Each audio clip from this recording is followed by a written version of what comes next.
Welcome to the afternoon session of the academic track. My name is Luke Ong. I've been given the title, Pi Calculus and Security Analyses. I'm delighted to be speaking about Pi Calculus and its application to security analyses. I have a subtitle. It is Automatic Verification of Cryptographic Protocols using the Pi Calculus. We are interested in formal verification, not testing, i.e. we're interested in constructing mathematical proofs, establishing correctness and security properties of protocols. And the focus here is automatic, i.e. we're interested in push-button technologies. I think in the final analyses, being automatic is not so important, because protocols tend to be small programs. You have the time to verify it before it's deployed. But automatic because we can do it. I'd like to begin by giving an overview of cryptographic protocols and why it is important to verify their security properties. And then I'll talk about the problem of automatic verification of cryptographic protocols, and then I'll introduce the Pi Calculus model. Okay. So what are cryptographic protocols? They are typically small distributed programs which are designed to perform communication securely, and it's a key feature that they use cryptographic primitives such as encryption, signature, nonces, and hash functions. I guess we all know that they are very important. They certainly feature in all government ministries. They are crucial to national security. They underpin e-commerce. And of course, we are from the IT industry. They are fundamental to the IT industry. Just think of web browsing, email, voice over IP, and so on. I'd like to give some examples of security properties which are important to verify. Let us look at two groups of examples. The first are protocols about two-party communication. I think a very good example is TLS protocol, transport layer security protocols. They are cryptographic protocols that provide communication between processes on a computer network, offering protection from eavesdropping and tampering. As we know, versions of TLS can be found in web browsers, email, voice over IP, and so on. So I think TLS protocol is arguably the most widely used cryptographic protocols. So here are some security properties that we may be interested in verifying. Security. Can an intruder learn a given secret message in the course of a communication session between two honest agents, say between a web server and a client? Secondly, authentication. Suppose it is a communication between Alice and Bob. But is Alice really talking to Bob? Another bunch of examples about a different setting, about e-voting. Incidentally, Estonia is the undisputed world leader in internet voting. So they are, the country as a whole is well used to e-voting. People who use e-voting might be interested in these security properties. Privacy, which states that a person's vote is never revealed to anyone. Fairness. No early results can be obtained which could influence the remaining vote. So these are some examples of security properties which I think are important to verify depending on the situation. Why verify cryptographic protocols as opposed to testing? Well, firstly, it is well known that correct distributed concurrent programs are very hard to write. But it's not just writing. In fact, it is hard to pin down the appropriate correctness and security properties.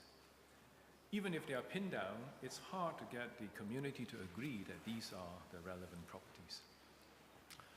A good example is the single sign-on protocols, which can be used by companies to form a federated environment so that it is only necessary for a user to sign on once and be granted automatic access to services provided by other service providers. So in the 2008 version of SSO protocol, actually used by Google, it was discovered by a group of researchers that in that particular implementation, it was in fact possible for a dishonest service provider to impersonate a user at a different service provider. This was, of course, promptly noted by Google and corrected. Another reason why it is important to verify cryptographic protocols is that the cost of failure can be extremely high. I happen to have a very timely case in point. In fact, it was only announced less than a month ago. There was a very serious cyber attack on Singapore's largest healthcare group, called SingHealth. The data breach affected 1.5 million patients. That was nearly 25% of the population. The data breach included not just the usual personally identifiable information, but also medical prescriptions records. In fact, including the medical records of the Prime Minister. Finally, security errors are not detectable by testing in general. This is because unlike most safety-critical systems, security errors very often only appear in the presence of an adversary. So we have just looked at some examples of cryptographic protocols and their security properties. We will look at further examples. Two major examples. One is Serge Hampich's attack of carte bleue. The second example is Gavin Low's attack of Nieder-Schroeder public key protocol. And for the rest of the talk, we will look at the problem of formulating security properties and that of automating analyses. And then we look at our chosen approach, which is to model the computation of cryptographic protocol using a variant of the applied calculus. And finally, we'll present some recent results on the automation of secrecy proofs.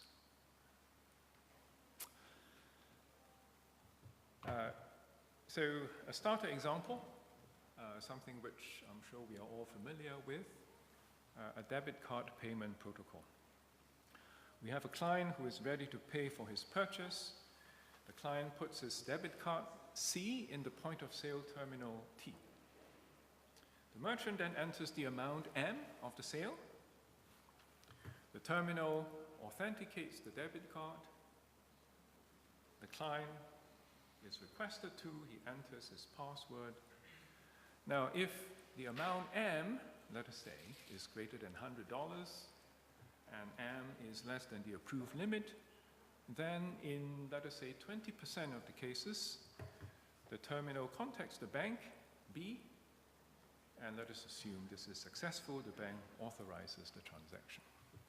Okay, a simplified version of a debit card payment protocol. So let us analyze the situation by identifying the principals or the agents involved, the secrets they hold, and the cryptographic primitives they use.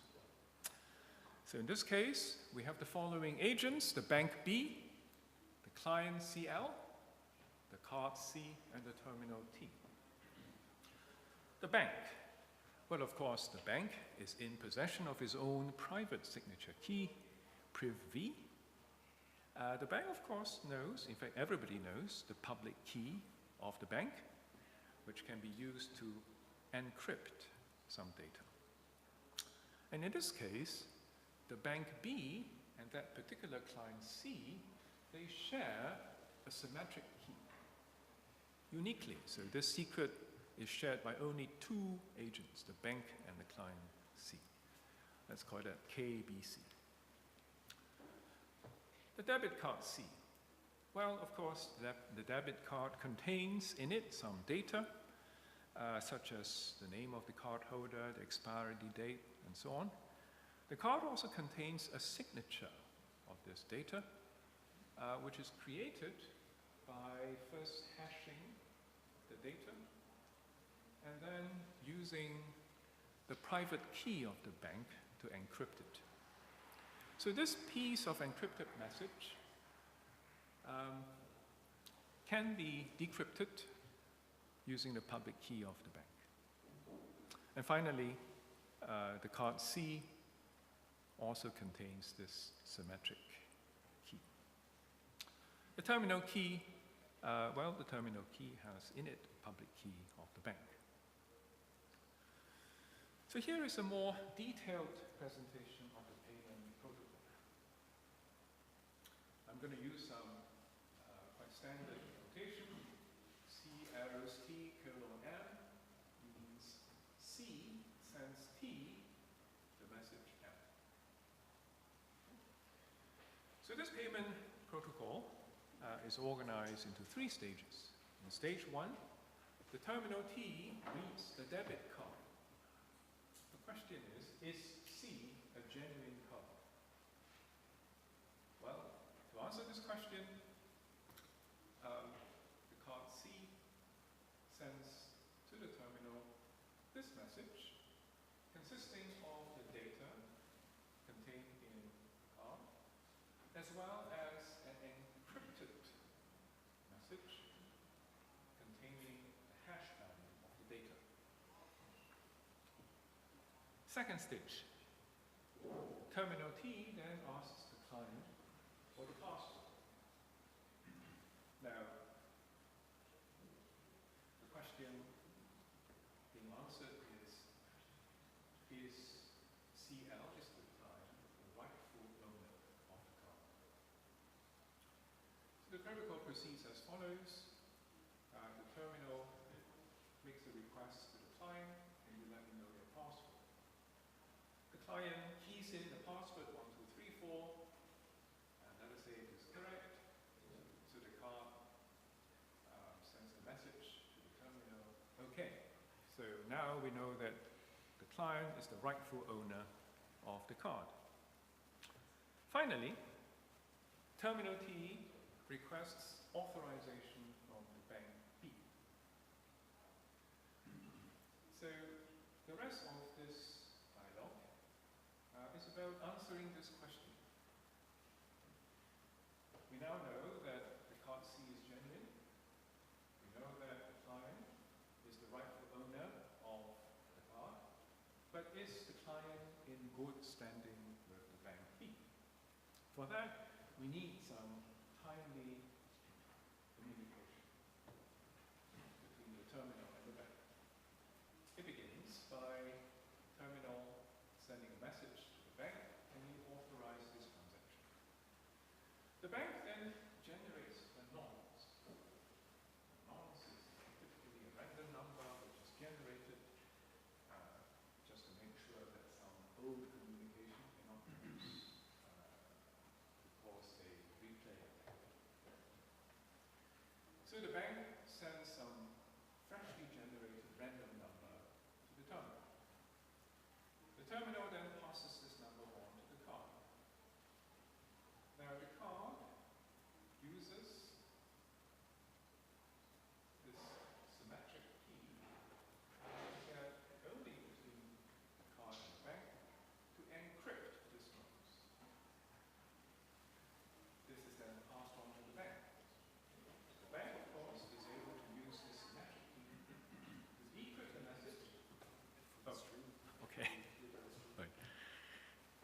So the bank is then able to use the same key, it's a symmetric key, to decrypt this message and checks that, yes, this is the norms that it generated.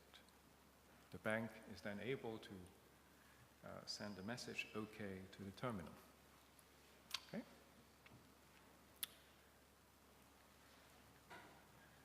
So we can now look at our first example. This is the example of the attack of carte bleu by Serge Hampich. So carte bleu is or was a major credit card payment system that was widely used in France for a number of years. The thing about carte bleu is that unlike the usual Visa, Electron, or Maestro debit cards, carte bleu allows transaction without requiring authorization from the cardholder's bank. So in many situations, carte bleu works like a credit card, but without a fee from the cardholder. When carte bleu was launched, they were very confident. There were factors which they claim guaranteeing security of carte bleu. Factors such as, well, the protocol logic was secret. Carte bleu was based on RSA encryption, and they trust in the security of RSA encryption. And finally, it was assumed that carte bleu was hard to replicate. Unfortunately, all these were proved not to be true. Serge Hampich was able to exploit, in fact, all these factors, which allowed him to break carte bleu. So it turned out that the protocol logic was not so strong after all. There was no link between the 4-digit password and bank authorization. And secondly, there was a time lapse. Not terribly long, but there was a time lapse between card transaction and consolidation with the bank account. The second weakness was cryptography. Carte bleu was based on 320-bit RSA numbers. Now, RSA numbers are large semi-prime, so these are numbers with exactly 2 prime factors, which, if they are large, they are computationally difficult to break. In fact, in the 90s, carte bleus, the people who implemented carte bleus had already been warned by RSA laboratories that they have to increase the number of bits. And finally, hardware. It turned out that counterfeit cards were easy to make from stolen cards, for example. So Serge Hampich's goal was to create a counterfeit card that was not linked to any bank account, but still acceptable by a terminal, still fulfilling the protocol, payment protocol. Now, Serge was an interesting character. He was trained as an electrical engineer, and in France, of course, engineers are very well trained in mathematics. For 12 years, he worked as a programmer in various banks, in their back office, and also in the order-taking systems of French banks. He was an expert in systems security. Well, he first noticed that there was no communication between the terminal and the bank when the payment was made. He then managed to buy carte bleu. So these were working carte bleu point-of-sale terminals from a company that had gone bankrupt and managed to reverse engineer the protocol logic. And he also managed to use some mathematics to break 321-bit encryption, RSA encryption, which was used to sign the cards. So in fact, he broke the encryption by factorizing this number.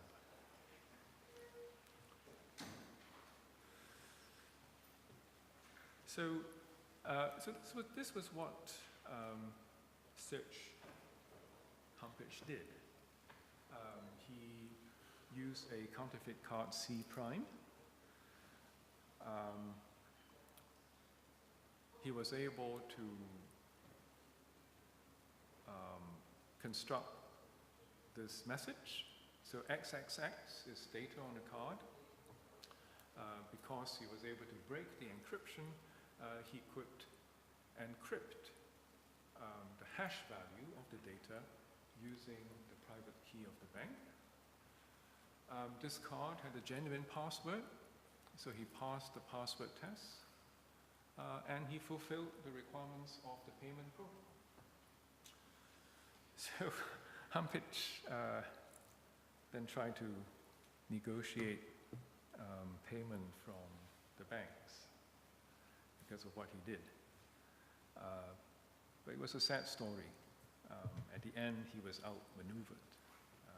He was, in fact, convicted of fraud in 2000, sentenced to 10 months imprisonment, and he lost his job. So, how would one verify a debit card payment system?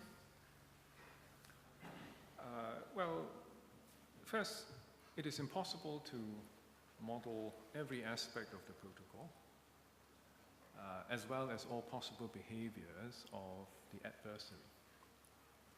So we need some well-formulated assumptions. And this was provided by Dolev and Yao in a highly influential 1983 paper. So in that paper, Dolev and Yao proposed 3 assumptions. The first is that cryptography is perfect. That is to say, a decrypted message can only be read if you happen to have the key. Okay, there is no way to crack the scheme otherwise. The second assumption is that messages are abstract terms. That is to say, you either know everything about the message, if you have the key, or you know nothing. It's not possible to know just a few bits of it. And thirdly, the adversary is assumed to be all-powerful, and he is in complete control of the network. So the adversary can intercept, examine, remove, reroute, insert, or simply transmit messages. So these assumptions turn out to be highly influential. In fact, Dolev Yao's paper spawned a branch of research, black box security protocol analysis. So black box refers to these assumptions that you make. However, building these assumptions into a precise mathematical model with well-defined security protocols has proved tricky, as we will see. And that brings us naturally to our second example. This is the example of the Needham-Schroeder public key protocol of 1978. It's a very simple protocol, in fact, just the 3-line specification. So the goal of this protocol, so this is about 2-person communication. The goal of this protocol is to guarantee mutual authentication and also confidentiality of the shared secrets. So we have seen this notation. A arrows B colon M means A sends the message M to B. There is another notation which means that the message M is encrypted using the public key of M. So what is shown here, 3 lines, is the NSPK protocol. A and B wish to communicate. Step 1, A sends this message to B. This is an encrypted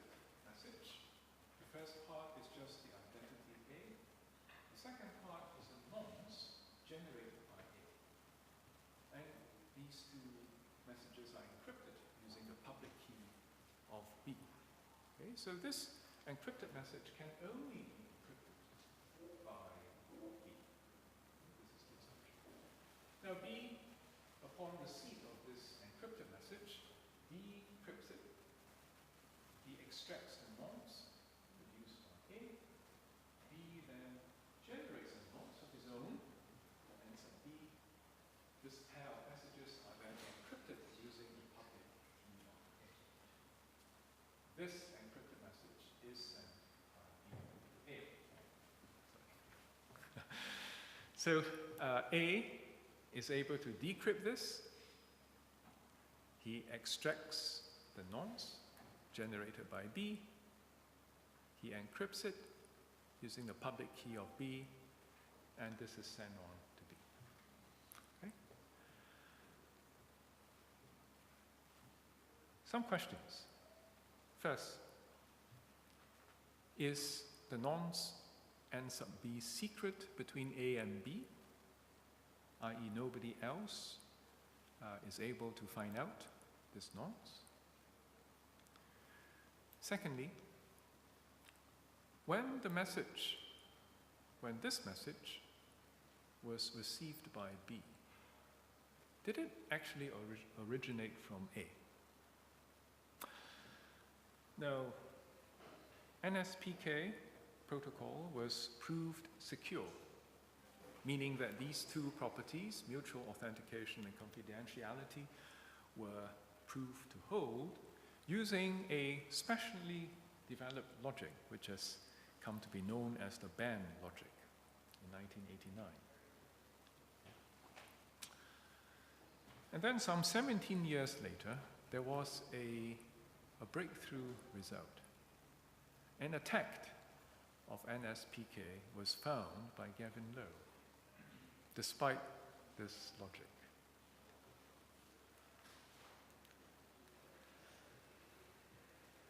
So let me briefly describe Gavin Lowe's man-in-the-middle attack on this protocol, NSPK.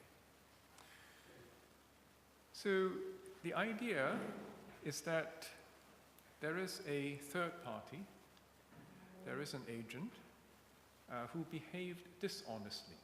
In fact, the third agent is the intruder.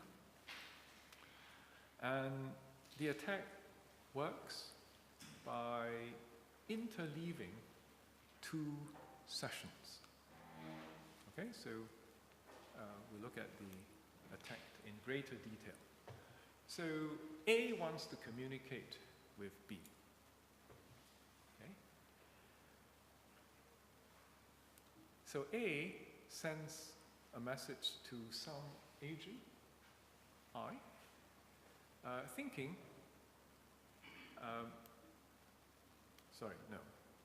A in fact wants to communicate with I. Okay? So A uses the protocol and sends this message to I. Now I is dishonest. I then communicates with B using the NSPK protocol, but I pretends to be A. Okay? So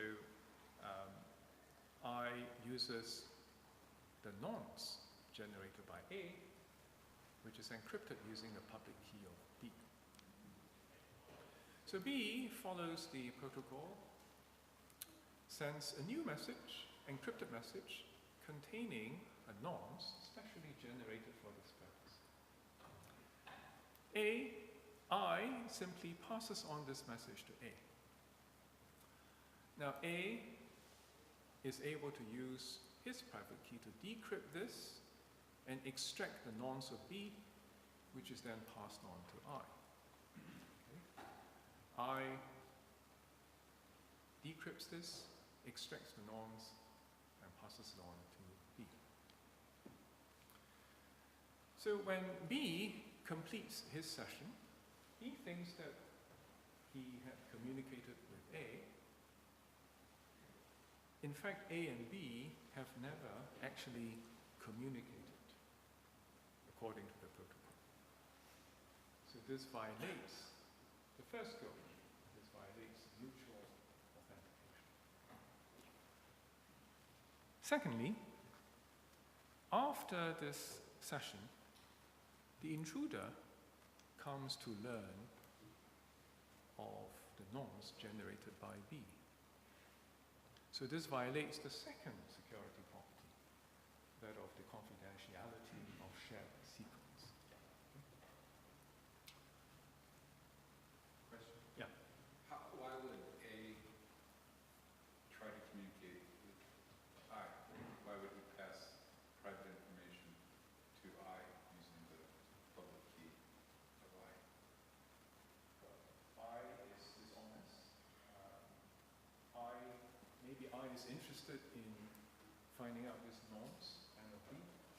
I can then make use of N of these norms to do something which is fraudulent. I mean, the point of this is to illustrate man-in-the-middle attack. So I uses their relationship with A to abuse B. So A and I are assumed to have a relationship, but I is dishonest and abuses some other guy. So I, as far as A is concerned, A was communicating with I. But B thinks that B was communicating with A, that in fact it was communicating with I. Okay. So,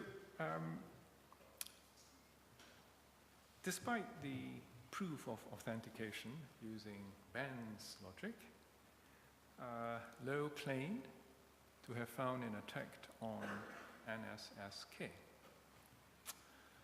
Well, what actually happened is that in order to understand Lowe's man-in-the-middle attack, one has to accept a modification of the assumption on agents. Lowe's attack required a stronger intruder than was originally intended by Dolev Yao. So as a result, the intruder model was modified, and since Lowe's work, the intruder is now assumed to control a number of regular users of the system. So these are the dishonest agents. Incidentally, Lowe's FDR model checking tool, which is also called Casper, had found the attack. So this attack was discovered using a model checking tool. What is FDR? Failures, divergence, refinement. So this came from CSP, Hall's CSP. Questions?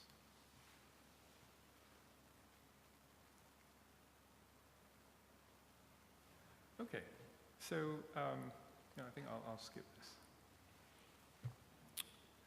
So we have seen examples of cryptographic protocols. We have seen some example security properties, as well as some real-life examples of problematic cryptographic protocols. Our aim is to analyze cryptographic protocols, to reason about their security property automatically. So the goal is automatic secrecy proofs for cryptographic protocols.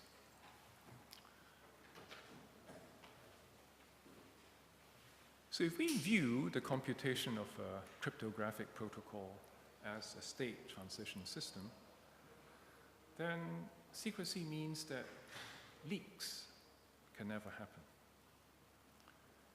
So viewed in this way, secrecy can be seen as a safety property.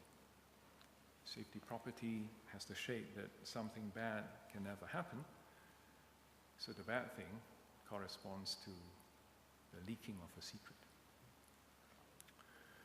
So the idea is we think of secrecy as the unreachability of some bad state, i.e. leak, and it is a safety policy.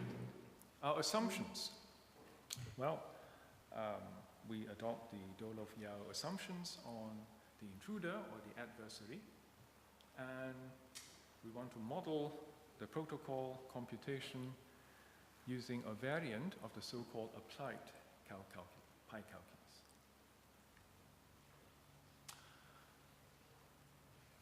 Unfortunately, it has been known for quite some time that, in general, secrecy is undecidable. And it's instructive to have some idea of how undecidability is proved. One way to prove it is to reduce the halting problem of a Turing-complete machine. In this case, we use a two-counter Minsky machine.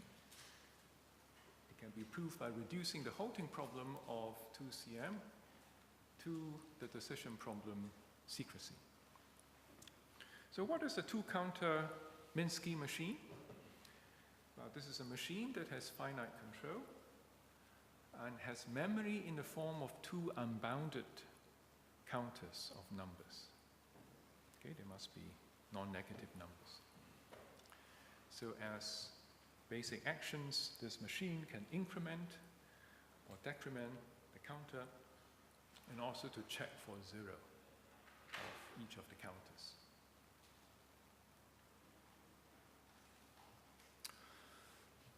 Now, we are interested in developing a decision procedure by restricting the model suitably.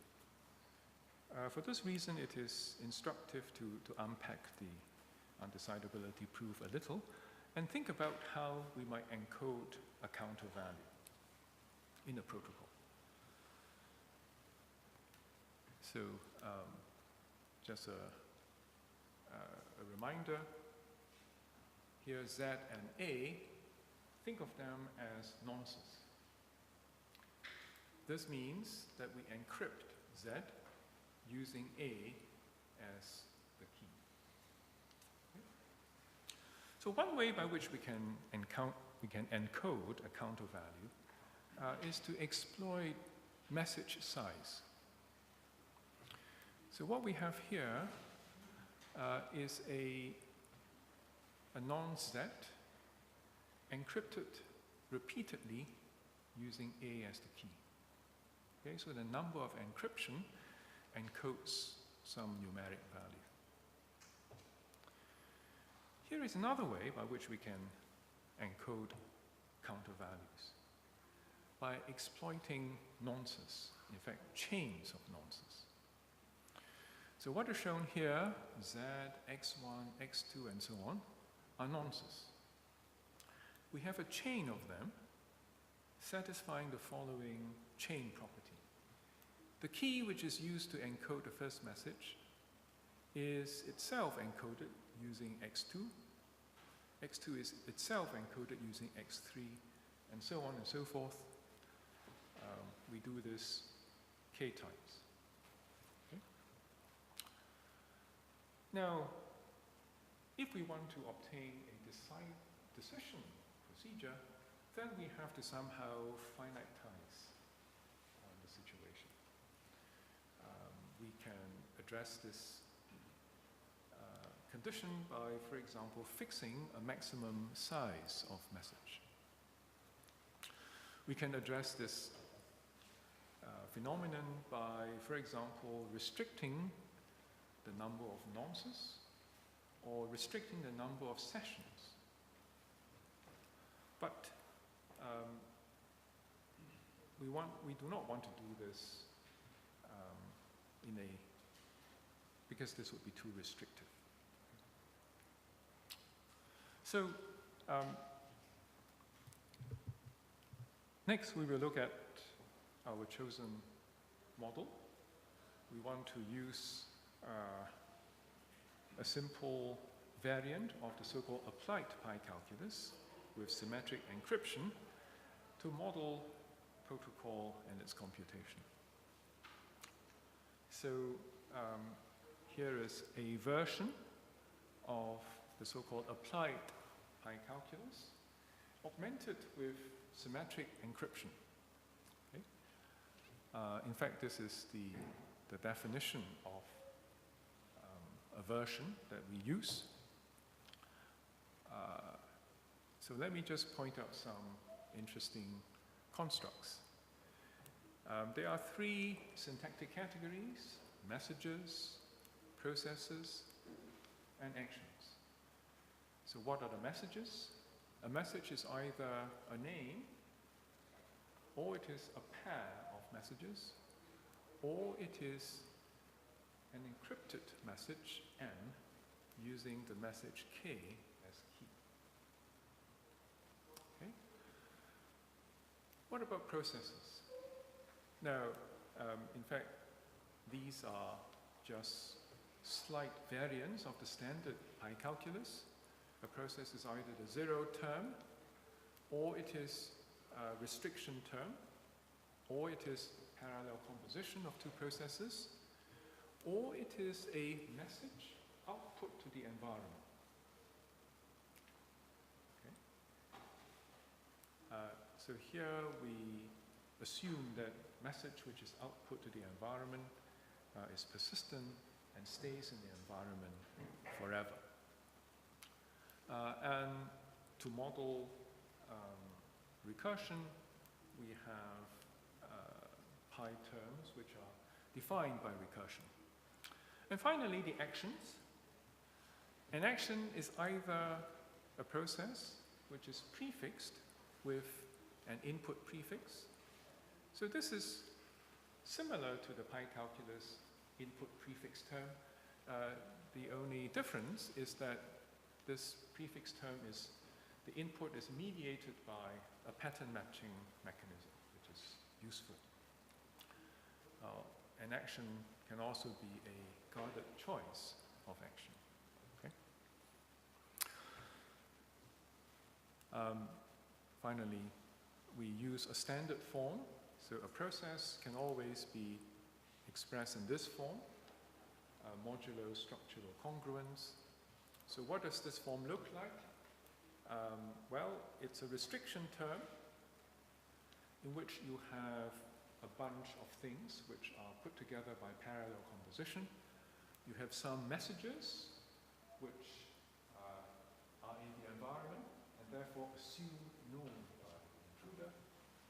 And you have a number of processes which are in the recursive definition form. Okay, so this is, if you like, a standard form. Every process is congruent to such a form. Okay. So an innovation of our approach is that we model intruder. More precisely, we model intruder knowledge using a sequence calculus proof system. Okay, so gamma here ranges over a set of messages. Gamma turnstile M means, intuitively, that if you, or if the intruder knows messages gamma, then the intruder can infer message M. So this is the operational semantics of this applied Pi calculus.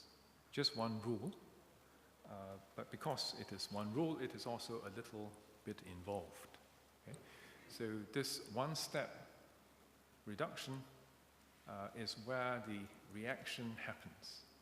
Okay? It's where some messages are parsed. Okay?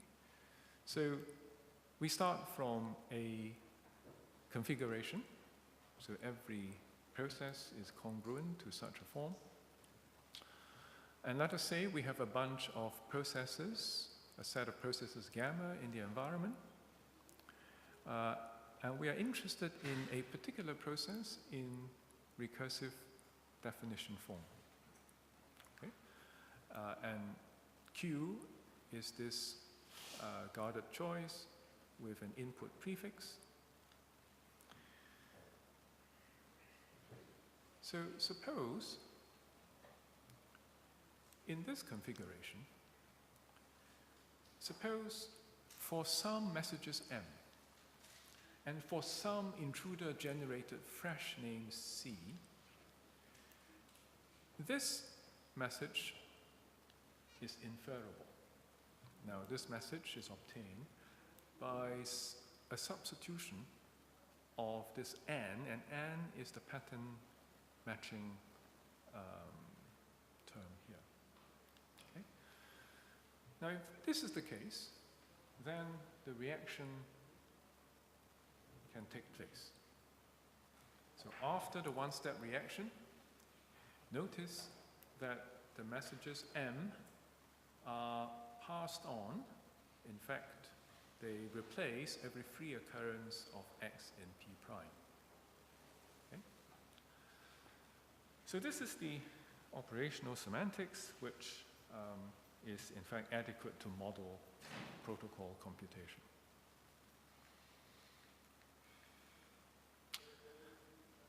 Okay, so I mentioned that we model intruder knowledge using a proof system. And innovation of our approach is to capture this intruder knowledge proof system internally by a congruence, which we call knowledge congruence, which by construction extends the structural congruence of the pi calculus. And this knowledge congruence is defined in addition to the standard axioms that define structural congruence of the pi calculus. It additionally satisfies three laws. The first just says that, well, if we have in the environment a pair of messages Mn, then it is the same as knowing the component messages individually. The second law is, in fact, our chosen way to present decryption. It says that if you have in your environment, or equivalently, if the intruder knows about this message, which is M encrypted using the message K, and if the environment also contains K, then it is the same as knowing M and K separately. The third law just says that this parallel composition is idempotent on messages. So what we show is that our notion of knowledge congruence is a correct internalization of intruder knowledge, or what the intruder can infer from the messages. Well, in order to formalize the problem, secrecy problem, we need to say something about how secrets are represented. Well, we use a very simple approach. We decree that there is a special process, secret, which we use to mark a secret S. Okay? Now, a leak of a secret M is then, for us, a process of this form. Okay? So this is a process in standard form, which is a bunch of processes in parallel composition, and it contains the declaration that M is a secret. It also contains the message M in the environment. Clearly, this is a leak of the secret to the environment. Okay? And we can then state the secrecy problem. Okay, so what is the secrecy problem? The secrecy problem asks, is there a process Q which is reachable from the initial process such that Q is a message of this form? Okay? So we present the secrecy problem as a safety problem. Is the bad state reachable? So I'm going to, towards the end of my talk, what I plan to do is just to present some results without details. I'll point out where you can look if you're interested in finding out more about these results. Okay? To do that, I need to just explain that we are interested in the secrecy problem relativized to a class of processes C. Okay? So C is a class of processes. We say secrecy relative to C, the same problem, with the restriction that all the processes in the transitions to reach the leak are required to be in the class C. Okay? So for example, we can require the class C to consist of processes with messages of size no more than some fixed number. Okay? I need to explain one more thing. This is actually quite important. This is the notion of depth. Okay? Intuitively, depth measures the maximum nested restriction depth of a PyTorch. Okay? So we are interested in fact, this is actually key to our decidability result.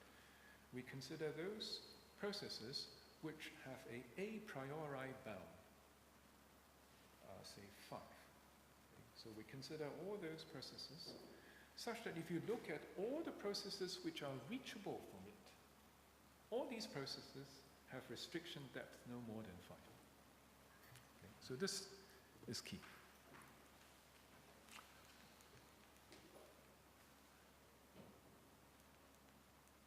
So let me just explain our result. So this is a result which I'd like to talk about. So this result presents a decision procedure for secrecy of a class of protocols. Okay? First, a definition. We say that a process P is SK bounded, S and K are numbers, if from P only processes of depth at most K can be reached, when only messages of size up to S are considered. Okay? So it is necessary to consider depth, as well as the additional restriction that in reaching leaks, okay, in reaching your final state, you are restricted to messages of bounded size. So the theorem is, well, let P be an SK bounded process. Then secrecy for P relative to SK, so SK is the class of processes such that all messages are of size no greater than S. Secrecy for P relative to SS is decidable. Okay? Now this proof uses well-structured transition systems. So this is an important method for establishing decision procedures in concurrency and distributed computing, which has been quite influential. I'll not go into the details. So it's time for me to conclude. So this is the paper if you're interested in learning more about the decision procedure. So to conclude, I hope I have given you some reasons to believe that the verification of security properties of cryptographic protocols is an important problem. And recent results in the literature, to me, clearly indicate that formal methods, especially algorithmic verification, are an effective approach. Finally, the pi calculus are a widely used model of cryptographic protocols, eminently amenable to a variety of formal methods, including model checking, automated deduction, and typing. Some further directions. We are interested in exploring algorithmics underpinning our decision procedure, in particular ideal completions, which I have no time to talk about, as well as, of course, to build implementations of this decision procedure. In fact, work is ongoing on the implementation front. We are also interested in formal verification of blockchains. So from a verification perspective, what is a blockchain? Well, it is a distributed program which, when viewed as a cryptographic protocol, has certain security requirements, and when viewed as a consensus protocol, meets a targeted safety and liveness specification. So this is a direction which we are interested in pursuing. So here ends my talk.